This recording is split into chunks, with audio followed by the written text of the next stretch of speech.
Belur taluk ಹರನಹಳ್ಳಿಯಲ್ಲಿ doctor Baba Saheb Ambedkar ಅವರ ಪುತ್ಥಳಿಯನ್ನು ಪ್ರತಿಷ್ಠಾಪನೆ ಮಾಡಲಾಯಿತು. ಕಾರ್ಯಕ್ರಮವನ್ನು ಬಹಳ ಅದ್ದೂರಿಯಾಗಿ ಆಚರಿಸಲಾಯಿತು. ಅಂಬೇಡ್ಕರ್ ಅವರ ಕಂಚಿನ ಪುತ್ಥಳಿಯನ್ನು ಅಂಬೇಡ್ಕರ್ ಅವರ ಮೊಮ್ಮಗರಾದಂತಹ ರಾಜರತ್ನ ಅಂಬೇಡ್ಕರ್ ಅವರು ಅನಾವರಣ ಮಾಡಿದರು. ನಂತರ ಕಾರ್ಯಕ್ರಮದಲ್ಲಿ ಉದ್ಘಾಟಿಸಿ ಮಾತನಾಡಿದ ಅವರು ಅಂಬೇಡ್ಕರ್ ಅವರ ಜೀವನ ಚರಿತ್ರೆಯನ್ನು ಮೆಲುಕು ಹಾಕುತ್ತಾ ವಿಚಾರ ಜನರಿಗೆ ತಿಳಿಸಿದರು. ಈ ಸಂದರ್ಭದಲ್ಲಿ ಪೂಜ್ಯ ಭತ್ಯ ಬೋಧಿಸತ್ವ ಮಹಾತೇರರು ಹಾಗೂ ಶ್ರೀ ಶ್ರೀ ಶ್ರೀ ಜ್ಞಾನಪ್ರಕಾಶ ಸ್ವಾಮೀಜಿರವರು ಹಾಗೂ ಸಾರ್ವಜನಿಕರು ಭಾಗಿಯಾಗಿದ್ದರು.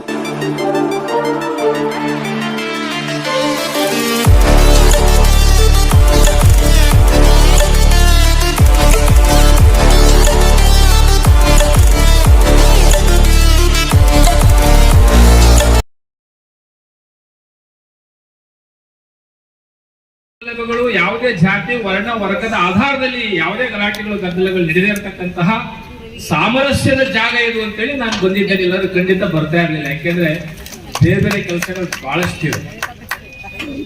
ಇವತ್ತು ಬಾಬಾ ಸಾಹೇಬ್ ಅಂಬೇಡ್ಕರ್ ಅವರ ಮೂರ್ತಿಯನ್ನ ಯಾಕೆ ಅರೇಹಳ್ಳಿಯ ಸರ್ಕಲ್ ನಲ್ಲಿ ಮಾಡಿದ್ದೀರಿ, ಏನು ಉದ್ದೇಶಕ್ಕೆ ಮಾಡಿದ್ದೀರಿ,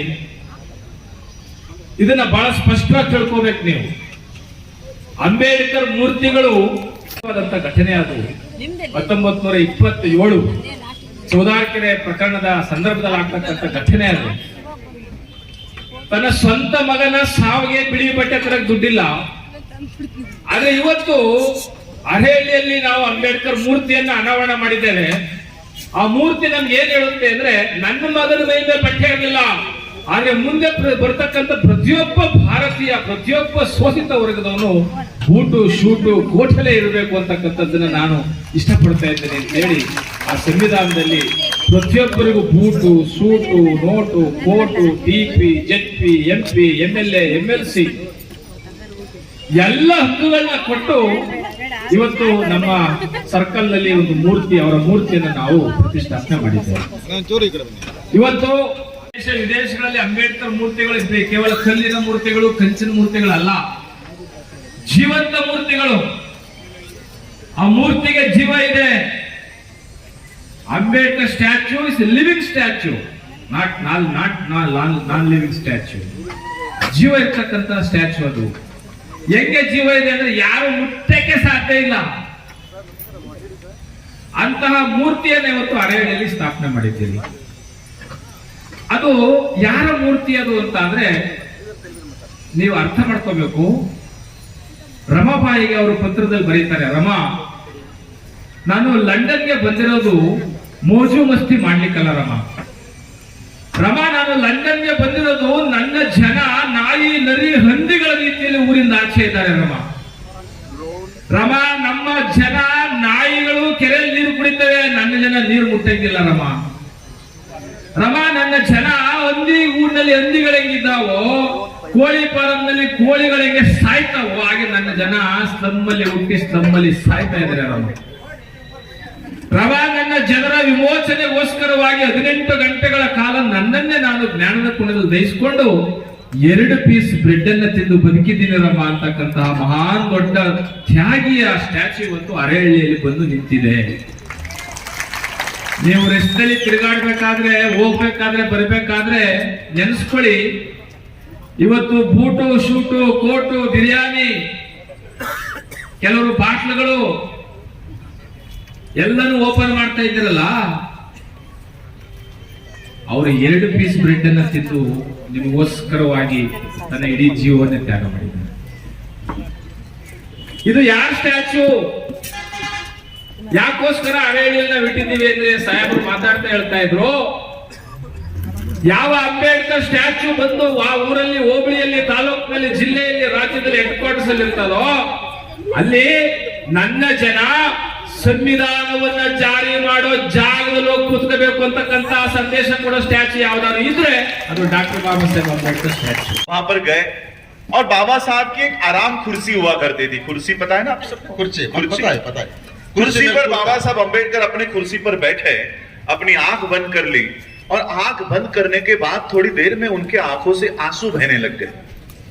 ಅವರು ತಮ್ಮ ಬಂಗಲೆಯ ಕುರ್ಚಿಯಲ್ಲಿ ಕೂತಾಗ ಸಂವಿಧಾನವನ್ನು ಅರ್ಪಿಸಿ ಬಂದ ಮೇಲೆ ಕಣ್ಣು ಮುಚ್ಚಿ ಅವರು ಯೋಚನೆ ಮಾಡುವಾಗ ಅವರ ಕಣ್ಣಿನಿಂದ ಧಾರಾಕಾರವಾಗಿ ನೀರು ಹರಿತಾ ಇದೆ. बगल में बाबा साहब अंबेडकर जी के सेक्रेटरी खड़े थे नानक चंद रत्तू. नानक चंद रत्तू ने देखा कि बाबा साहब रो रहे हैं. अब नानक चंद रत्तू में वो हिम्मत नहीं थी कि बाबा साहब को उठाऊं और पूछूं कि बाबा साहब क्यों रो रहे हो. तो नानक चंद रत्तू ने एक युक्ति, एक आइडिया की कि बाबा साहब जिस कुर्सी पे बैठे थे वहां पर बाबा साहब के पैरों के पास बैठे और पैर दबाते दबाते बाबा साहब को पूछा, बाबा साहब, आप बोलिए, लंबा हो जाएगा. ಹೌದು, ठीक है ಸರ್. ಕಣ್ಣೀರು ದಾರಿಯಾಗಿ ಹರಿತಾ ಇದೆ. ನೋವು ಅಂಬೇಡ್ಕರ್ ಅವರ ಕಣ್ಣಿನಲ್ಲಿ ಉಕ್ಕಿ ಉಕ್ಕಿ ಕಣ್ಣೀರು ಬರ್ತಾ ಇದೆ. ಅವರ ಖಾಸಗಿ ಸಹಾಯಕರು ನಾನಕ್ ಚಂದ್ ರತ್ತು ಇಡೀ ಜೀವಮಾನವಿಡೀ ಸೇವೆ ಮಾಡಿದವರು ಅಂಬೇಡ್ಕರ್ ನಿಂತಾಗ ಆ ಕಣ್ಣೀರ ದಾರಿಯನ್ನು ನೋಡಿ ರಾಷ್ಟ್ರ ನಾಯಕ, ಶೋಷಿತರ ವಿಮೋಚಕ ಅವ್ರ ಕಣ್ಣಲ್ಲಿ ನೀರು, ಅದನ್ನು ನೋಡಿ ಯಾಕೆ ಕಣ್ಣಲ್ಲಿ ನೀರು ಅಂತ ಕೇಳೋದಕ್ಕೆ ಒಂದು ಧೈರ್ಯ ಸಾಧನೆ ಬಾಬಾ ಸಾಹೇಬ್ ಅಂಬೇಡ್ಕರ್ ಅವ್ರನ್ನ ಮಾತಾಡ್ಸೋದಕ್ಕೆ ಒಂದು ಐಡಿಯಾ ಮಾಡ್ತಾರೆ. ಅವರ ಕಾಲ ಹತ್ರ ಕೂತ್ಕೊಂಡು ಅವರಿಗೆ ಆಯಾಸ ಆದಾಗ ಕಾಲು ಒತ್ತುವಂತ ಒಂದು ಕೆಲಸವನ್ನ ಮಾಡ್ತಾರೆ. ಕಾಲು ಒತ್ತುತ್ತಾ ಇದ್ದಾಗ ಬಾಬಾ ಸಾಹೇಬ್ ಅಂಬೇಡ್ಕರ್ ಅವರು ನಿಧಾನವಾಗಿ ಕಣ್ಣು ತೆರೆದಾಗ ಆಗ ಬಾಬಾ ಸಾಹೇಬ್ರಿಗೆ ಕೇಳ್ತಾರೆ, ಸಾಹೇಬ್ರೆ ನಿಮ್ಮ ಕಣ್ಣಲ್ಲಿ ನೀರು ಹರಿತಾ ಇದೆ, ಕಾರಣವೇನು? रत्तू ने बाबा साहब से, हमारे यहाँ महाराष्ट्र की जो कास्ट है वो आपके यहाँ नहीं है. महार, मातंग, चमार, ढोल, ये बेंगलोर कर्नाटक में नहीं है. कर्नाटक की कास्ट हरियाणा में नहीं है. हरियाणा की कास्ट दिल्ली में नहीं है.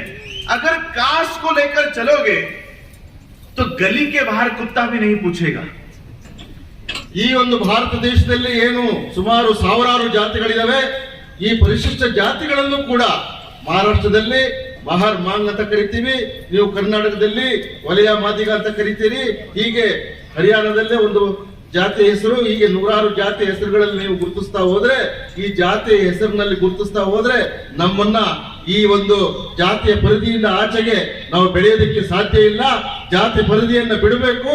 ಅದನ್ನ ನಾವು ಏನೋ ಒಂದು ರಾಜರತ್ನಂ ಅವರು ಹೇಳ್ತಾರೆ, ನನಗೆ ರಿಸರ್ವೇಶನ್ ಬೇಕು ಅಂತ ಜಾತಿ ಕಂಡುಕೊಳ್ಳೋದು, ಇವನ್ನೆಲ್ಲ ಬಿಟ್ಟು ನಾವು ಜಾತಿಯನ್ನ ಮೀರಿ ಮಾನವೀಯತೆ ಕಡೆಗೆ ಹೆಜ್ಜೆ ಇಡಬೇಕು ಅಂತ ಕರೆ ಕೊಡ್ತಾ ಇದ್ದಾರೆ. लेकिन जिस दिन आप अपने आप को बौद्ध कहलाओगे, अपने आप को बुद्धिस्ट कहलाओगे, इस वर्ल्ड की 135 देश आपका स्वागत करने के लिए तत्पर हो जाएगी, खड़ी हो जाएगी. इतना बड़ा मार्ग बाबा साहब आपको देकर गए. ಜಾತಿಯನ್ನೇ ಗುರುತಿಸದೇನೆ ಎಲ್ಲರನ್ನು ಮನುಷ್ಯರು ಸಮಾನರು ಎಂದು ಗುರುತಿಸುವಂತ ಬುದ್ಧ, ನಾವೆಲ್ಲರೂ ಬುದ್ಧ ಧರ್ಮಕ್ಕೆ ಸೇರಿದವರು, ನಾವು ಬುದ್ಧಿಸ್ಟ್ ಅಂತ ನೀವೆಲ್ಲರೂ ಘೋಷಣೆ ಮಾಡಿದ್ರೆ ಜಗತ್ತಿನ ನೂರಾರು ದೇಶಗಳು ನಿಮ್ಮನ್ನ ನಾವು ಬುದ್ಧಿಸ್ಟ್, ನೀವು ಬುದ್ಧಿಸ್ಟ್ ಬನ್ನಿ ಅಂತ ಆಹ್ವಾನ ಮಾಡ್ತಾರೆ. ನಾವು ಜಗತ್ತಿನ ಒಂದು समाज के ಸೇರಿದ ದೊಡ್ಡ ಜನಾಂಗ ಆಗ್ತೀವಿ. मैं आपको इस देश के प्रधानमंत्री का एक उदाहरण देना चाहूंगा. बीजेपी के कुछ लोग यहाँ बैठे हैं तो कोई बात नहीं, कोई बात नहीं, उनसे उनको बुरा ना लगे, लेकिन ये हकीकत है. इस देश के प्रधानमंत्री जब नए नए प्रधानमंत्री बने तब वो पहली बार जापान में गए थे शिंजो अबे को मिलने के लिए. आप बताइए. ಈ ಪ್ರಧಾನ ಇಲ್ಲಿ ಕೆಲವು ಬಿಜೆಪಿಯವರ ನಾಯಕರು ಇರಬಹುದು, ಅನ್ಯಥಾ ಭಾವಿಸಬೇಡಿ, ಅವರು ತುಂಬಾ ಸೌಜನ್ಯದಿಂದ ಹೇಳ್ತಾ ಇದ್ದಾರೆ. It shows is decency, not to feel bad, but ಇದನ್ನ ಹೇಳಲೇಬೇಕು. ಬಿಜೆಪಿ ಇದ್ದಾರೆ, ಜಪಾನಿನಲ್ಲಿ ಹೋಗಿ ಅಲ್ಲಿಯ ಪ್ರಧಾನಿಯನ್ನ ಭೇಟಿ ಮಾಡಕ್ಕೆ ಭಾರತದ ಪ್ರಧಾನಿ ಹೋಗ್ತಾರೆ ಅಂತ ಸಂದರ್ಭ.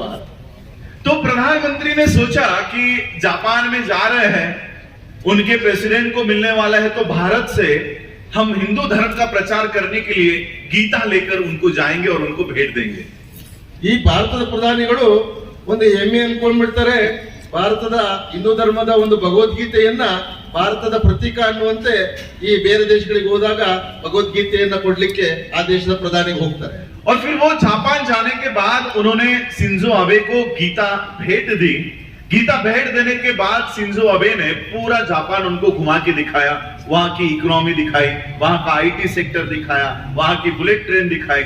पूरा जापान का दौरा करने के बाद फिर इस देश के प्रधानमंत्री मोदी जी ये भारत आने के लिए निकल पड़े.